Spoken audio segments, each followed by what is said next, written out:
दिल्ली में आम आदमी पार्टी और कांग्रेस के बीच एक तरफ तल्खी बढ़ती जा रही है तो दूसरी तरफ विपक्ष के इंडिया ब्लॉक के तमाम राजनीतिक दल आप के पक्ष में इस वक्त दिखाई दे रहे हैं। अखिलेश यादव और ममता बनर्जी के बाद अब उद्धव ठाकरे की शिवसेना का रुख भी केजरीवाल के समर्थन में दिखाई दे रहा है। इससे कांग्रेस और अलग थलग पड़ती दिखाई दे रही है।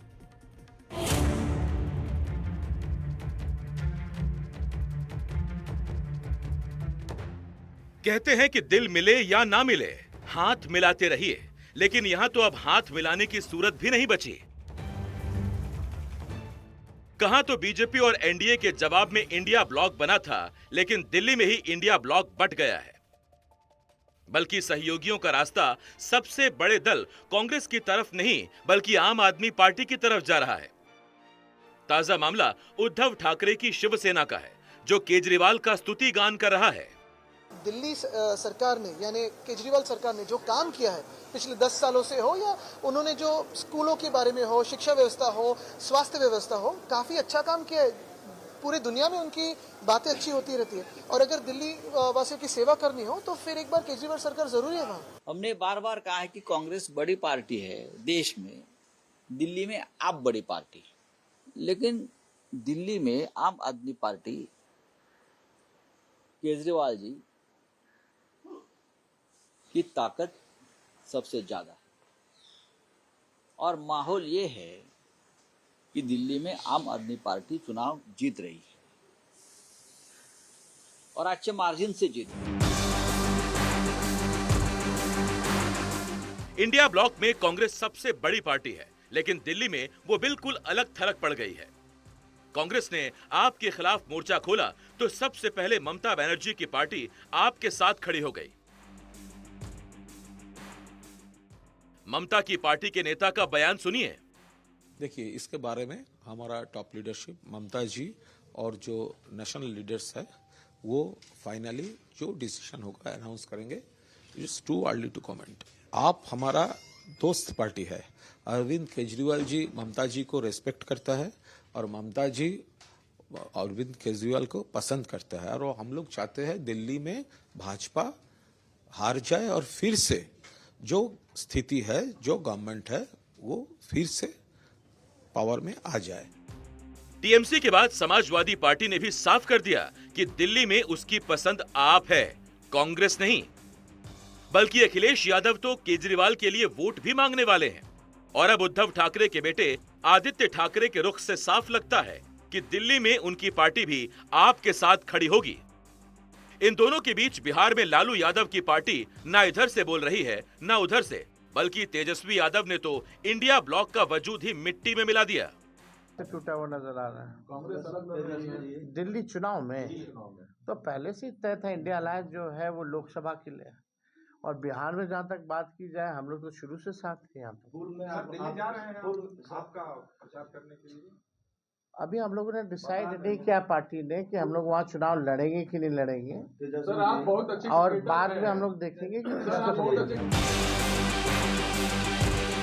बीजेपी विरोध और सुविधा की राजनीति कांग्रेस और आप को साथ ले आई थी, लेकिन सत्ता की राजनीति ने रास्ते अलग कर दिए। जब केजरीवाल जेल गए तो कांग्रेस उनके पक्ष में थी। जब राहुल गांधी की लोकसभा सदस्यता गई तब केजरीवाल राहुल के पक्ष में थे। बल्कि कांग्रेस के लिए मुश्किल हालात तो महाराष्ट्र से उसके नेता पृथ्वीराज चव्हाण ने भी पैदा कर दिए, जिन्होंने केजरीवाल की तरफदारी की।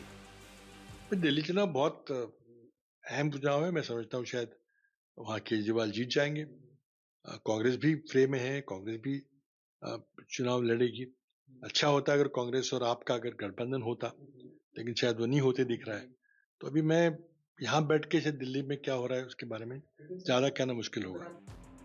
महाराष्ट्र से कांग्रेस को केजरीवाल में दोस्त दिखता है, लेकिन दिल्ली कांग्रेस की आंखों में केजरीवाल की पार्टी किसी कांटे की तरह चुभती है। केजरीवाल की पार्टी के उदय के साथ ही कांग्रेस दिल्ली में अस्त हो गई। केजरीवाल ने ही 15 साल तक मुख्यमंत्री रही शीला दीक्षित को हरा दिया था, लेकिन उसी कांग्रेस का राजनीतिक संकट ऐसा था कि 2013 में बीजेपी विरोध के नाम पर केजरीवाल का समर्थन लिया, लेकिन 49 दिनों में ही केजरीवाल ने कांग्रेस से नाराजगी के बीच इस्तीफा दे दिया। उसके बाद दो विधानसभा चुनाव हुए, जिसमें कांग्रेस 0 से 1 इंच आगे नहीं बढ़ पाई। इसीलिए दिल्ली कांग्रेस के नेताओं का विरोध बीजेपी से भी ज्यादा आप और उसकी सरकार से दिखता है। प्रधानमंत्री निवास हो, मुख्यमंत्री निवास हो, प्रधानमंत्री निवास का जवाब प्रधानमंत्री दें। वो क्या बना है क्या नहीं बना वो दिल्ली का मसला नहीं है। हमें तो दिल्ली के मुख्यमंत्री से सवाल है ना भाई, आपने कहा था कि आप घर पे नहीं रहोगे, आप बंगले में नहीं रहोगे। एक बार खुद मुझसे स्वयं केजरीवाल जी ने कहा था कि एक मुख्यमंत्री को केवल एक कमरे में रहना चाहिए। हम तो आपको सवाल उठाते हैं क्योंकि आपने ये 50 चीज़ें कही। आपने शीला दीक्षित जी पे सवाल उठाए कि उनके घर में 12 एसी है और आपने खुद अपने यहाँ 50-50, 60-60 लगा लिए।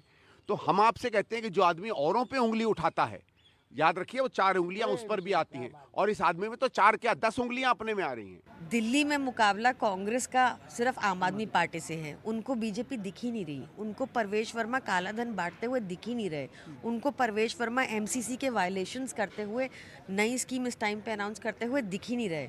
उनको दिख ही नहीं रहा कि कैसे कांग्रेस कैसे चुप है कि इतनी भारी तादाद में वोटर एडिशन, वोटर डिलीशन हो रहा है।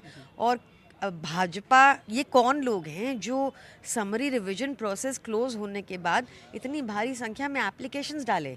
ऑब्जेक्टर्स कह रहे हैं कि उन्होंने एप्लीकेशंस डाली ही नहीं, पर कांग्रेस को ये दिख नहीं रहा। कांग्रेस को सिर्फ आम आदमी पार्टी दिख रही है कंटेस्ट करने के लिए। तो साफ कर दें, सीधे बोलें कि वो अलायंस के साथ हैं भाजपा में दिल्ली में। दरअसल दिल्ली की जनता इस वक्त बीजेपी, आप और कांग्रेस के त्रिकोण में फंसी है, लेकिन कांग्रेस अपने विपक्षी गठबंधन में ही एक कोने में अलग थलग होती दिख रही है।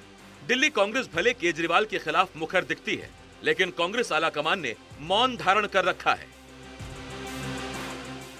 एनडीटीवी इंडिया की रिपोर्ट।